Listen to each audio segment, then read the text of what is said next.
What interests you the most when you walk around a natural history museum and look at the animals and even fossils on display? Is it the wonder of the natural world, the lives the animals live? Perhaps it's sadness when you realise some species are now extinct. At the University Museum of Zoology in Cambridge, a new perspective is taking shape. That of the human story behind how the animals got here in the first place. Here we have our thylacine skins, which were donated by Morton Allport in 1869 and 1871.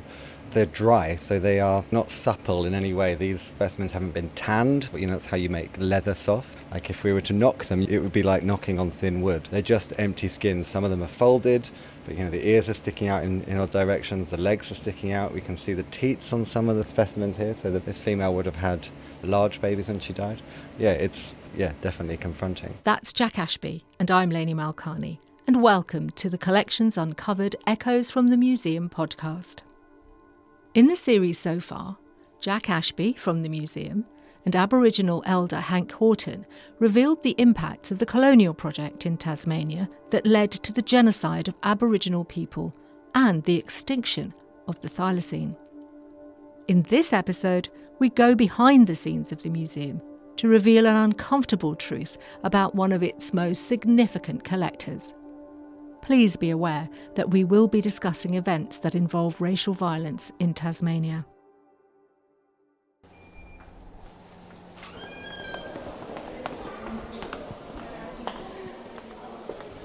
Let's go take a walk around.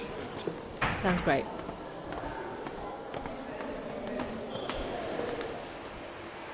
So where are we going now? Going into our vertebrate store to find the skeletal material. I'm being led down a labyrinth of corridors, through rooms filled with incredible creatures from the natural world. They're stacked on shelves in bottles, hundreds and hundreds of them, and I am in awe. There's 30 there all on the wall. We walk further, through rooms with tables laden with fossils, bones, teeth, skulls. How busy collectors must have been over the centuries.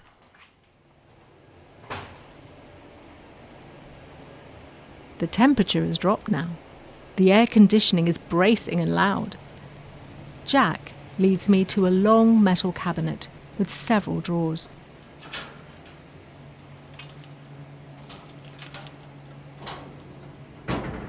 So here we have our thylacine skins, which were donated by Morton Allport in 1869 and 1871. I see 5 thylacine skins laid down in rows. They have rich, soft fur, the colour of field mice. Their distinctive dark brown stripes cut across their lower backs. They've maintained their colour because they hardly see the light of day. I don't know about you, I find them quite confronting as someone and I've worked with thylacines for the last 20 odd years, just because of the specific story of the thylacine, how it was deliberately driven to extinction. The last known thylacine died about 100 years after Europeans put a bounty on their heads.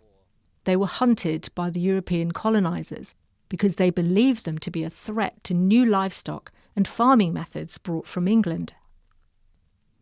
What happened to the thylacines and what happened to the Tasmanian Aboriginal people was part of the same historical process. So Aboriginal people were also hunted. In a cruel twist, this left Morton Allport, a prominent solicitor with a passion for natural history, with an opportunity.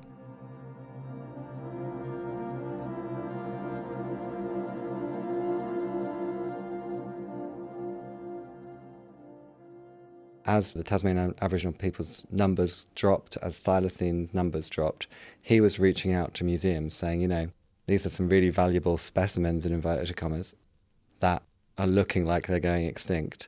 I can help you get your hands on them. He then kind of proudly boasted to be the person who'd sent every single Tasmanian Aboriginal skeleton to European institutions. Looking through the records across European institutions, Alport sent more thylacines to European institutions than any other individual. So his role in the West's relationship with thylacines, I think, is really important, because the only way we can physically engage with thylacines now in the West is through museum specimens. Alport had built a reputation as a man of science, and he was a prolific collector. Specimens forwarded per Ethel to Professor Newton, Magdalen College, Cambridge, 29th December 1870, from Mr. Morton Allport.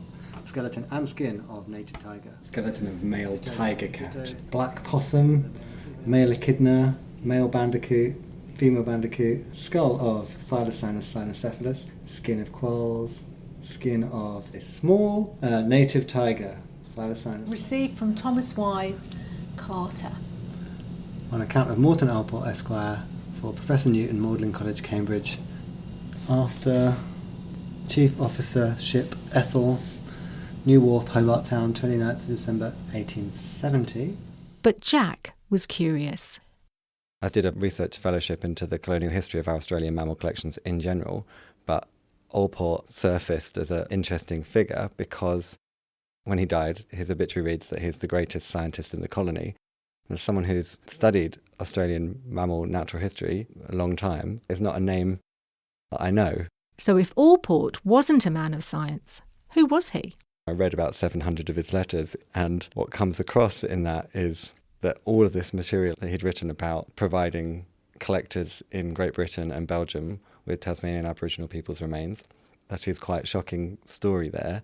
And then reading his letters, it's clear that what he's doing is saying, if I send you these specimens, will you make me a fellow of your society or give me a medal or make me a corresponding member? So he gains this reputation by kind of trading what was seen as kind of valuable museum objects for kind of letters after his name, effectively, for kind of membership of this scientific society without having really done any science of value except for fish farming himself.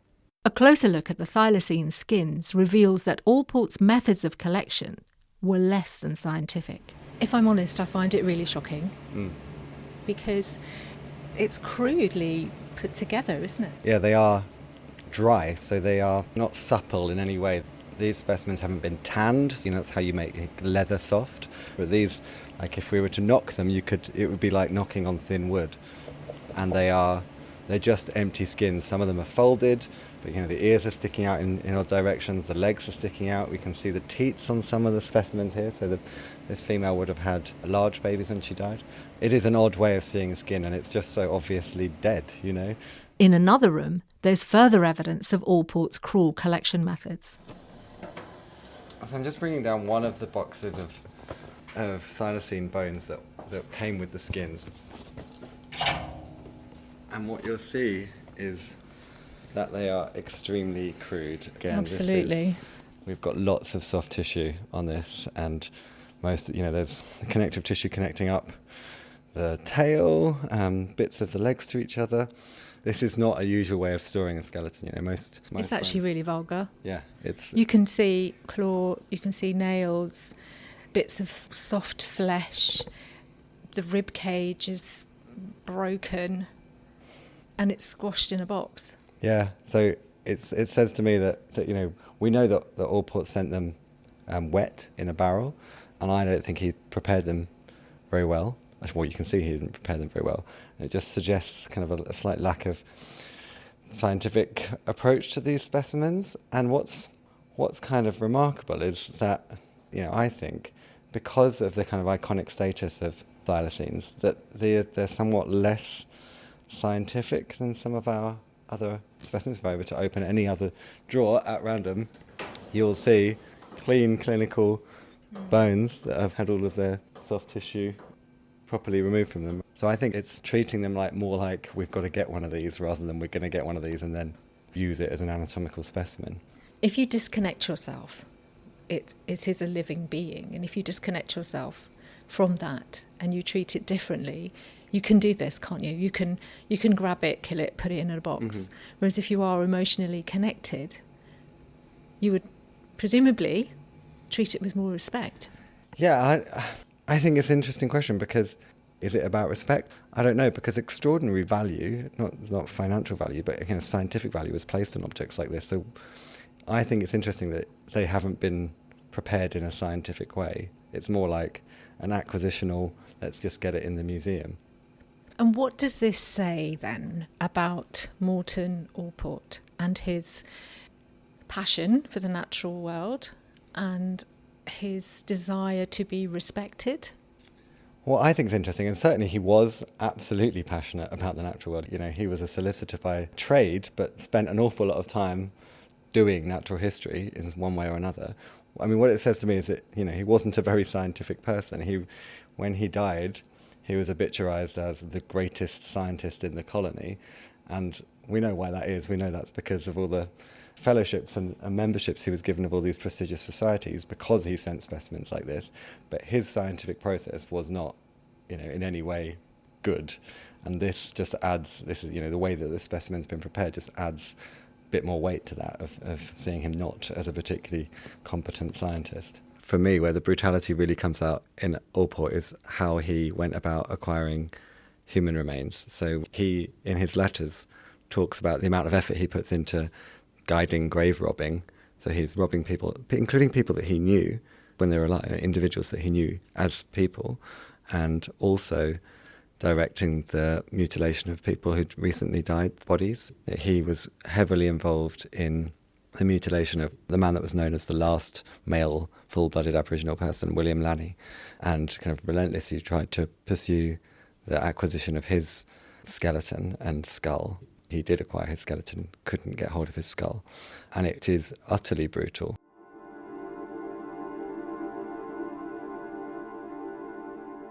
So as the reputation of Alport as a collector slips, I'm curious as to what he should be called. Do you see Morton Allport as a collector or as a broker? It is an interesting question, and the word collector in natural history museums, I think, has become relatively meaningless, in that we see those specimen labels and they'll say the collector's name on them, but we know that he didn't go into the field and kill that animal and bring it. So what does collecting mean? He was the donor. I think broker is a good word, intermediary is a good word. But yeah, collector is a convenient term that people understand what it means, but actually in museums we don't really understand what it means, because we don't know whether it's a go-between, a previous owner, or someone who was in the field collecting. Jack's research has exposed the existence of a deep relationship between social networks within the museum sector and the scientific reputations of colonial figures like Morton Allport. By uncovering Allport's story, he's shed new light on the colonial history of Tasmania too. In colonial context, you've only got the letters of the colonisers, right, in most instances, and they are extremely biased.